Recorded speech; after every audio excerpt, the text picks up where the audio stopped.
Hello friends, welcome to Nivisha சமையல்.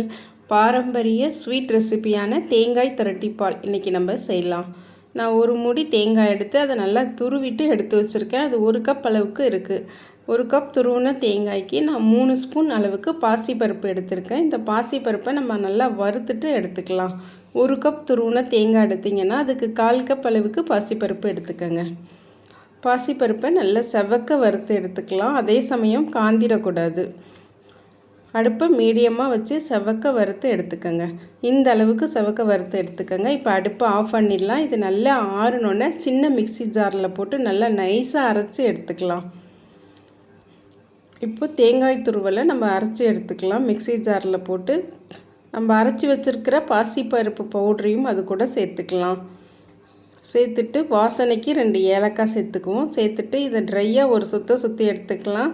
ஒரு சுற்றிட்டு இது கூட கொஞ்சமாக தண்ணி ஊற்றிக்கலாம்.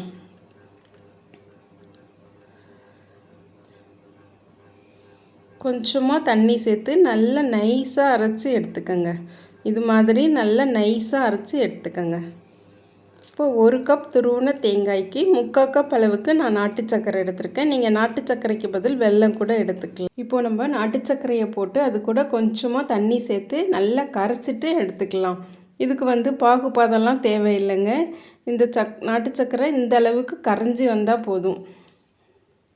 இந்த அளவுக்கு கரைஞ்சி வந்தோன்னே அது கூட நம்ம அரைச்சி வச்சுருக்கிற தேங்காய் விழுதை அது கூட சேர்த்துக்கலாம். சேர்த்துட்டு இப்போ நம்ம கைவிடாமல் அதை கிளறி விட்டுக்கிட்டே இருக்கலாம். இது கொஞ்சம் திக்காக வர வரைக்கும், அதாவது அல்வா பதம் வர வரைக்கும் நம்ம இதை கிளறி விட்டுக்கிட்டே இருக்கலாம். நல்ல அடி கனமான பாத்திரம் எடுத்துக்கோங்க, இல்லைன்னா நான்ஸ்டிக் பாத்திரம் எடுத்துக்கோங்க.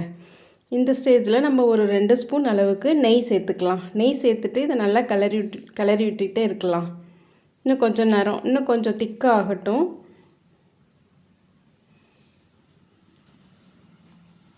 அடுப்பை மீடியமாக வச்சுக்கோங்க. மீடியம் ஃப்ளேமில் வச்சு இதை கிளறி எடுத்துக்கோங்க.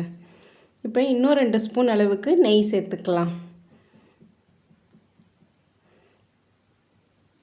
அவ்வளோதாங்க. பாத்திரத்தில் ஒட்டாமல் அல்வா மாதிரியே திரண்டுட்டு வருது பாருங்கள். அவ்வளோதான், தேங்காய் திரட்டிப்பால் இப்போது ரெடி ஆகிடுச்சு. பாரம்பரிய ஸ்வீட் ரெசிபியான தேங்காய் திரட்டிப்பால் ரெடி ஆகிடுச்சுங்க. இது புதுசாக சமையல் பண்ணுறவங்க கூட இதை ரொம்ப ஈஸியாக செஞ்சு எடுத்துடலாங்க. ஆனால் ரொம்ப ரொம்ப டேஸ்டியாக இருக்கும். இது கையில் எடுத்தோம்னா கொஞ்சம் கூட கையில் ஒட்டாமல் அப்படியே வரும். நான் இது கூட முந்திரி பருப்பெல்லாம் சேர்க்கல. நீங்கள் வேணும்னா நெய்யில் வறுத்துட்டு முந்திரி பருப்பை இது கூட சேர்த்துக்கங்க. ஒரு தடவை செஞ்சிட்டிங்கன்னா திரும்ப திரும்ப செய்வீங்க. அவ்வளோ டேஸ்ட்டாக இருக்கும். கண்டிப்பாக இதை எல்லோரும் செஞ்சு பாருங்கள். செஞ்சு பார்த்துட்டு எப்படி வந்துச்சுன்னு சொல்லுங்கள். மறக்காமல் நிவிஷா சமையலுக்கு சப்ஸ்கிரைப் பண்ணுங்கள், லைக் பண்ணுங்கள், ஷேர் பண்ணுங்கள்.